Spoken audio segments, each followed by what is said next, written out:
мен қазақ жұртын таныстырған екен. Евгений Онегин деген роман, поэма түрінде жазылған, өлең түрінде жазылған. Содан Татьяна деген жас қыздың махаббаты туралы.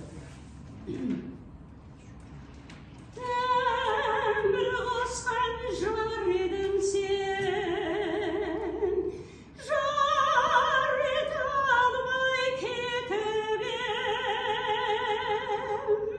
ол кезімде бал едім мен,